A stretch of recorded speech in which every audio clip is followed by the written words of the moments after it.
وما تفرقوا إلا من بعد ما جاءهم العلم بغيا بينهم ولولا كلمة سبقت من ربك إلى أجل مسمى لقضي بينهم وإن الذين أورثوا الكتاب من بعدهم لفي شك منه مريب فلذلك فادع واستقم كما أمرت ولا تتبع أهواءهم وقل آمنت بما أنزل الله من كتاب وأمرت لأعدل بينكم الله ربنا وربكم لنا أعمالنا ولكم أعمالكم لا حجة بيننا وبينكم الله يجمع بيننا وإليه المصير والذين يحاجون في الله من بعد ما استجيب له حجتهم داحضة عند ربهم وعليهم غضب ولهم عذاب شديد الله الذي أنزل الكتاب بالحق والميزان وما يدريك لعل الساعة قريب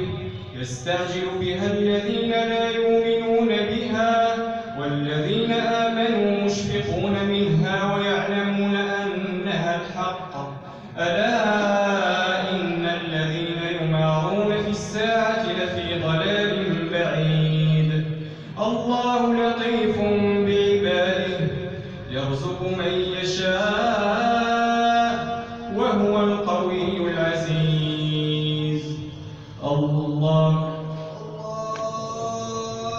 الحمد لله رب العالمين الرحمن الرحيم ملك يوم الدين إياك نعبد وإياك نستعين اهدنا الصراط المستقيم صراط الذين أنعمت عليهم غير المغضوب عليهم ولا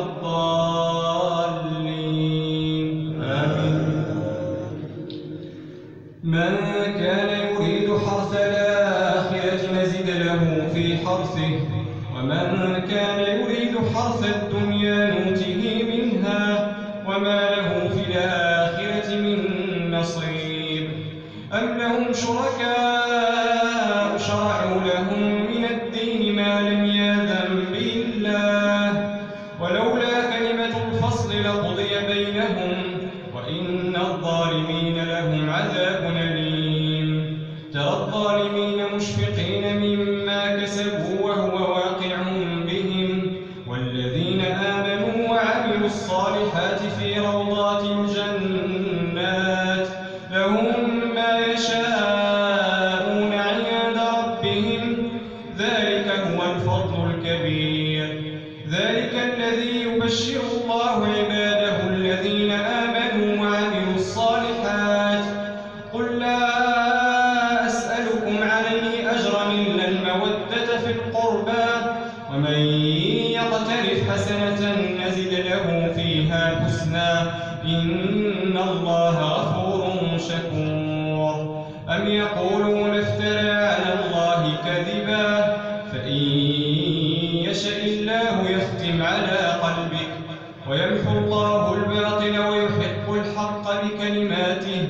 إنه عليم بذات الصدور وهو الذي يقبل التوبة عن عباده ويعفو عن السيئات ويعلم ما يفعلون ويستجيب الذين آمنوا